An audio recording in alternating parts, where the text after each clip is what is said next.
turn, which I'm very lucky I didn't do, when I heard a loud whizzing sound and felt something hit me really, really hard on my right ear.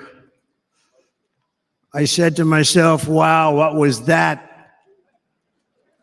It can only be a bullet. And moved my right hand to my ear, brought it down. My hand was covered with blood, just absolutely blood all over the place. I immediately knew it was very serious, that we were under attack, and in one movement proceeded to drop to the ground.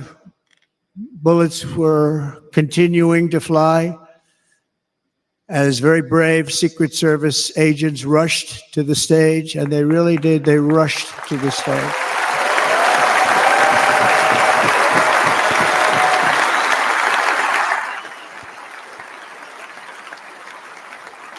These are great people at great risk, I will tell you, and pounced on top of me so that I would be protected. There was blood pouring everywhere, and yet, in a certain way, I felt very safe because I had God on my side. I felt that.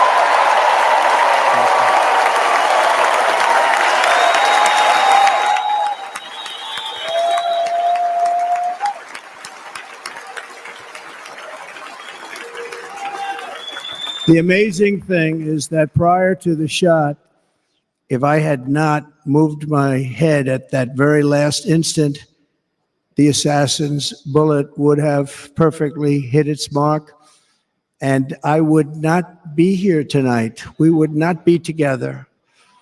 The most incredible aspect of what took place on that terrible evening in the fading sun was actually seen later.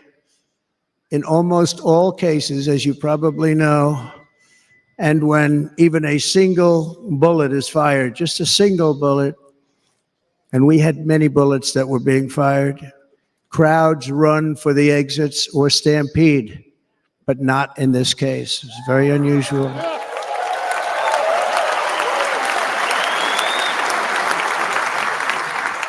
This massive crowd of tens of thousands of people stood by and didn't move an inch.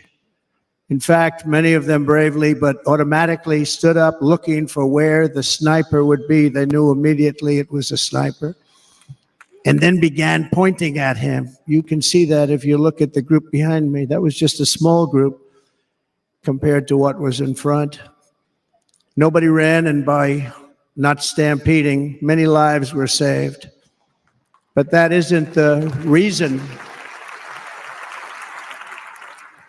that they didn't move. The reason is that they knew I was in very serious trouble. They saw it. They saw me go down. They saw the blood and thought, actually most did, that I was dead. They knew it was a shot to the head. They saw the blood. And there's an interesting statistic. The ears are the bloodiest part. If something happens with the ears, they bleed more than any other part of the body. For whatever reason, the doctors told me that. And I said, why is there so much blood? He said, it's the ears. They bleed more. So we learned something, but they just, this beautiful crowd, they didn't want to leave me. They knew I was in trouble. They didn't want to leave me. And you can see that love written all over their faces. Incredible people. They're incredible people.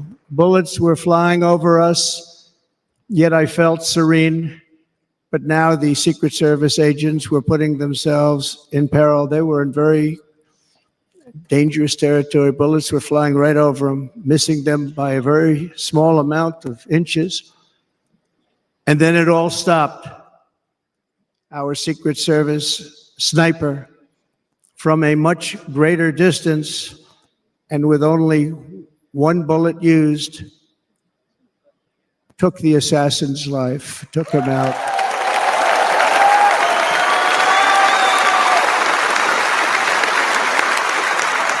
I'm not supposed to be here tonight. Not supposed to be here. Yes, you are. Yeah.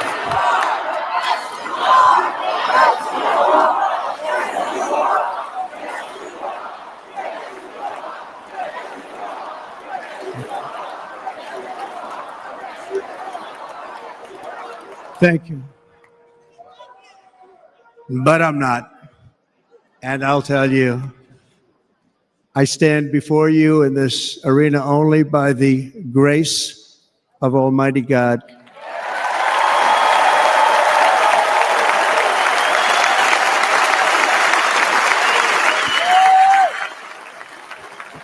In watching the reports over the last few days, many people say it was a providential moment. Probably was. When I rose surrounded by Secret Service, the crowd was confused because they thought I was dead, and there was great, great sorrow. I could see that on their faces as I looked out.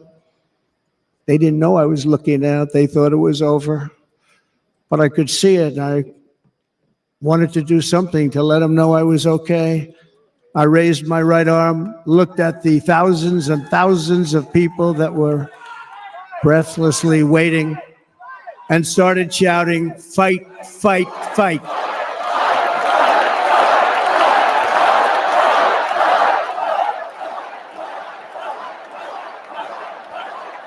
Thank you.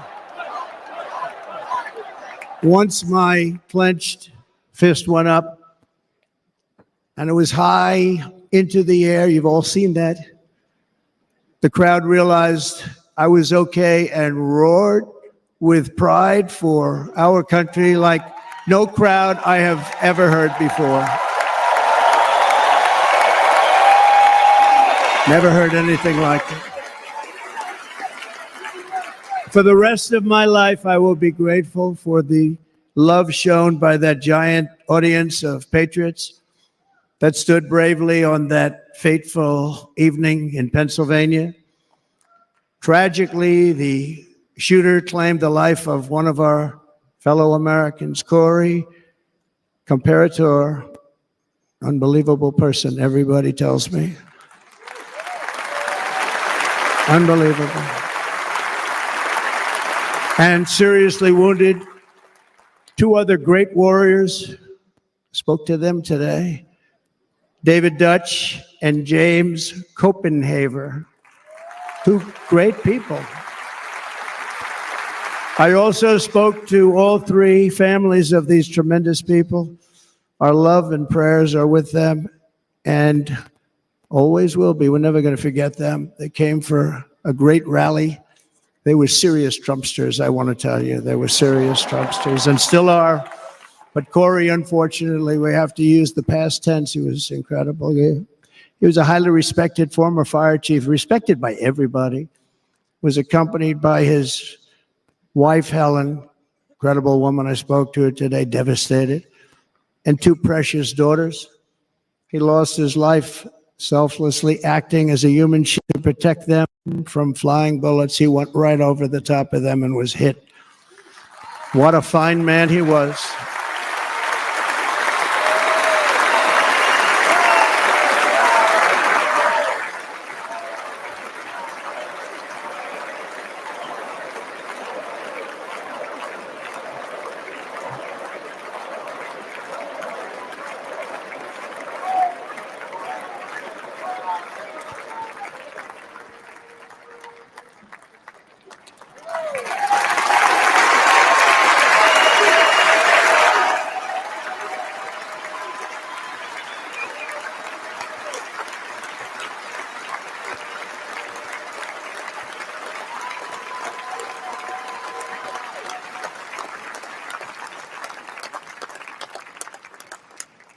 I want to thank the fire department and the family for sending his helmet, his outfit, and it was just something, and they're going to do something very special when they get it. But we did something which cannot match what happened, not even close.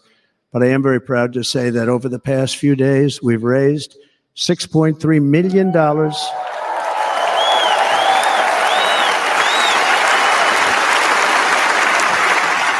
for the families of David, James, and Corey including from a friend of mine, just called up. He sent me a check right here. I just got it.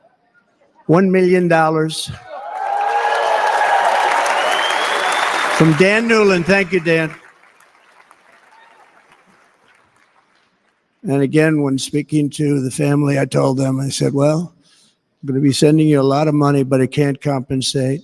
They all said the same thing. You're right, sir. We appreciate so much what you're doing, but nothing can take the place in the case of Corey. And the other two, by the way, they were very, very seriously injured, but now they're doing very well. They're going to be okay. They're going to be doing very well.